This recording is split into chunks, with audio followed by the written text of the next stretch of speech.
Estamos aqui hoje com a doutora Sara Hickel, médica psiquiatra. Muito obrigada pela tua presença. É um prazer estar aqui, pastora Fabiana. Olha, é algo que infelizmente muitas mulheres sofrem. É toda uma perspectiva, toda uma expectativa de como vai ser tanto essa gestação, e aí você que vai criando as expectativas. Muitas coisas podem acontecer ao longo dos 9 meses, muitas coisas podem ali também ir se acumulando durante esse período.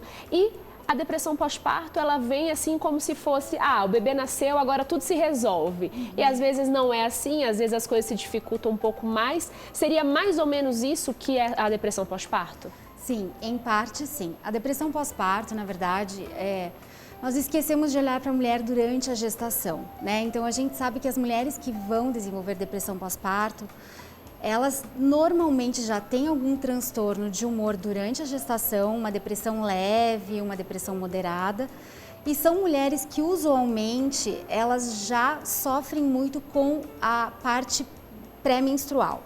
O que a gente sabe da depressão pós-parto, né? Tem a parte biológica, então são mulheres que são muito sensíveis às flutuações de hormônio. Então aquela mulher que já tem uma alteração na tensão pré-menstrual, eu já fico mais atenta, sabendo que ela tem essa sensibilidade a essas alterações hormonais. Ela já tem, assim, na vida natural dela, quando tem as oscilações hormonais ali durante o período menstrual, ela já modifica muito o humor durante essas mudanças. Então, naturalmente, assim, seria, vamos dizer, o normal que isso, na gestação também, que vai ter muito desequilíbrio hormonal, muitos altos e baixos, também ocorra. Exato. E essas mulheres que são mais propensas, que têm mais TPM, elas têm uma maior probabilidade de desenvolver depressão pós-parto. Né? Esse é o fator biológico. Entretanto, a gente tem a questão cultural, que você acabou de falar, né?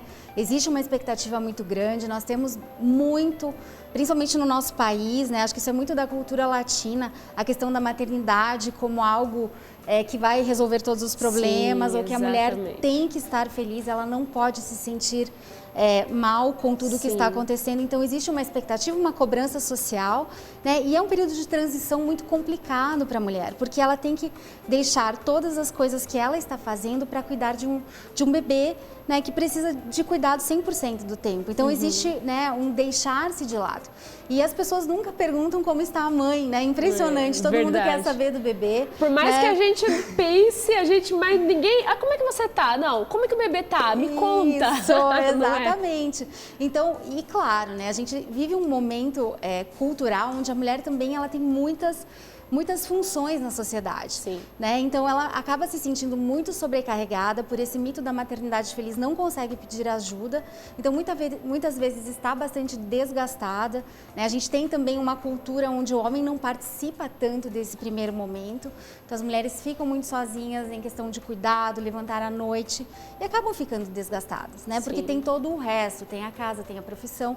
Então, eu acho que são vários fatores biológicos e os fatores que a gente diria, então, culturais e sociais. Exatamente. A gente sabe que tem várias coisas que vão junto com isso, né? Muitas mulheres, como você mesmo falou, que elas aí acabam esquecendo delas mesmas e olhando somente para os bebês. E isso acaba fazendo com que essa maternidade feliz, ela não chegue. Você espera, cria uma expectativa e quando o bebezinho nasce, aquela maternidade feliz, ela não veio acompanhada do bebezinho. Veio uma sensação de frustração, de cansaço permanente, de incapacidade, ou seja, eu não consigo cuidar do meu bebê.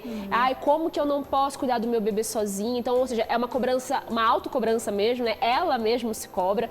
Então, é algo que isso vai trazendo diversos problemas, assim, para que ela possa se sentir cada vez mais frustrada, não é isso? Eu acho que a depressão pós-parto é muito com essa questão da frustração, ligada a essa frustração. Exato, e o que a gente percebe muito na clínica é que as pacientes, elas não conseguem fazer nada, né, que envolve o autocuidado. Então, assim, o que eu escuto muito, mas eu não posso sair porque eu vou deixá-lo sozinho, vou deixar com o pai, com a avó, e vem uma culpa muito grande. Exatamente. Então existe uma cobrança muito grande da mulher com ela mesma, né, de eu tenho que dar conta de tudo. E eu percebo isso muito no consultório, assim, mulheres que se cobram muito, têm a percepção que eu tenho da prática clínica daí é que elas tendem a desenvolver mais depressão pós-parto do que mulheres que são mais tranquilas, que conseguem incluir outros familiares nos cuidados com o bebê, que conseguem manter a própria autocuidado. Então eu me permito ir ao salão de beleza, eu me permito fazer um exercício físico e deixar o meu filho, né, com a mãe ou com o próprio marido por um tempo curto, né, mas que eu continuo cuidando de mim. Isso não é algo que a gente tem que pensar só lá pós-parto, né, doutora? Não. Eu acredito que a depressão pós-parto, eu acho que todas as mulheres que engravidam ou que querem engravidar, vamos dizer, que ela está naquele processo de engravidar, não, eu quero engravidar. Então, eu acho que isso aí já é uma coisa que tem que ser cuidada desde o querer engravidar, durante a gravidez, para que quando você chegue, você já chegue com a sua mente muito preparada, sabendo exatamente tudo aquilo que vai acontecer.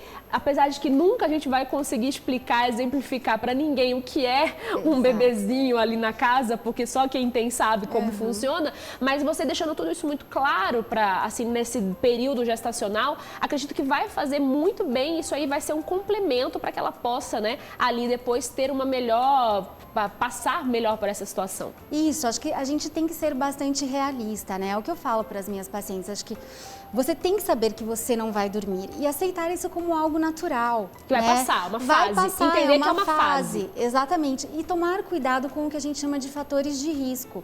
Né? Então, existem alguns fatores psicossociais, isso é muito vigente na depressão pós-parto, que tem um peso muito enorme para influenciar se a mulher vai ou não desenvolver. Por exemplo, uma gravidez não desejada, uma gravidez onde o pai não quer o filho, só a mãe tem esse desejo, uma gravidez onde a família não apoia.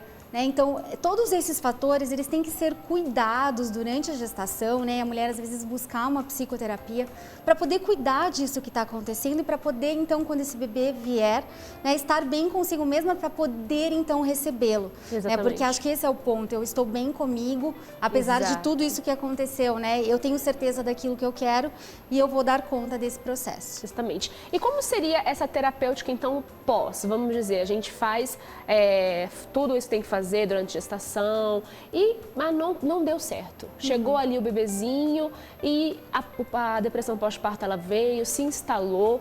Qual é o momento dessa mulher que acabou de ter esse bebezinho, dela dizer, eu estou com uma depressão pós-parto? Qual é o momento dela falar assim, eu preciso de uma ajuda médica? Qual tem um limiar aí que a gente pode saber assim, olha, agora é momento, o que seria a tristeza, o cansaço ou uma ajuda médica? Ok, então vamos lá. A gente poderia dizer que nos primeiros 15 dias a mulher tem o que a gente fala de disforia pós-parto ou baby blues. É um cansaço, uma irritabilidade, às vezes crises de choro fácil, né? Então ela está ainda num período de adaptação. A partir do 15º dia, né, não dá pra gente ser tão exato, mas se esse quadro se prolonga, né, e se a mulher começa então a ficar desesperada, com uma sensação de estranhamento em relação ao bebê, eu não consigo fazer nada, eu começo a ter muito medo, eu começo a ter pensamentos ruins, né, às vezes de, puxa, seria melhor eu não estar aqui, eu não devia ter feito isso, seria melhor eu estar morta. E se isso for se agravando, é muito importante que a mulher fique atenta, sabendo que esses primeiros 15 dias dessa labilidade emocional são normais, mas com a gravidade é muito importante, então, procurar ajuda. Né? A gente sempre, quando a gente trata uma mulher com depressão pós-parto, a gente sempre chama a família junto para pedir ajuda para o marido, para familiares mais próximos. É algo que leva a família toda. Leva a família toda, né? E até a decisão do tratamento, ela é compartilhada. Porque eu acho que no Brasil a gente acaba medicalizando muito, porque se a gente for pensar casos leves a moderados, a gente consegue tratar só com uma terapia bem feita, né? E a gente deixa a medicação, então, para pacientes com casos moderados a graves, onde a gente vai escolher medicações que são excretadas em uma dose bem baixa no leite materno, para também não prejudicar o bebê. O bebezinho. E esses bebezinhos mesmo que você está falando, eles podem ser também, vamos dizer, como se transferisse para eles. Vamos dizer, a gente sabe que pelo aleitamento tem essa questão de alguns medicamentos sim, mas a questão até mesmo psicológica desse bebezinho. Ele pode sentir, o que a medicina explica a respeito disso? Essa criança, ela pode sentir, ela pode ter isso, e o que essa mãe pode ter nessa preocupação? Porque isso às vezes até é um fator de piora para que essa mãe, meu bebezinho está sentindo, meu bebezinho está passando por isso, e se culpa mais ainda. Então, o que a gente pode falar para essa mãe para ela poder se tranquilizar em questão do bebê dela? Isso, então, o que acontece, né? A criança, nos primeiros momentos de vida, ela não se vê como algo separado da mãe. Então, tudo que a mãe está sentindo, ela está ali nessa relação, né, bastante próxima.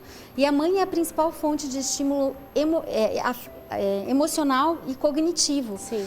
Então, a gente sabe que a criança, né, até a instalação da linguagem, ela aprende por imitação. Então, se a mãe está irritada, você vai ver que o bebê vai chorar mais, vai ficar irritado. Uma mãe que não dorme, o bebê não vai dormir. Então, existe uma relação ali que é muito simbiótica nesse primeiro momento.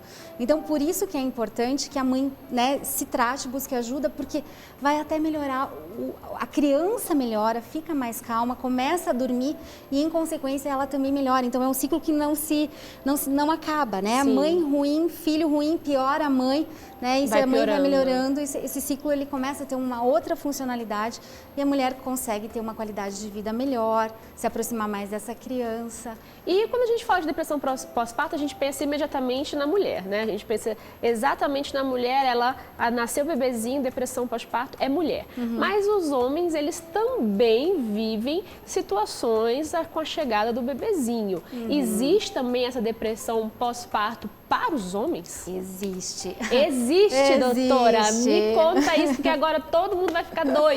Exato, até 10% dos homens podem sofrer. 10%? É bastante, né? É muita coisa. É muita coisa, né? Muita coisa. E o que seria depressão pós-parto nos homens? Eu acho que tem a ver com a questão também, de novo, ambiental, né? Existe uma mudança muito grande, então, onde a mulher, ela dava atenção para esse parceiro e, de repente, essa atenção fica voltada 100% para a criança.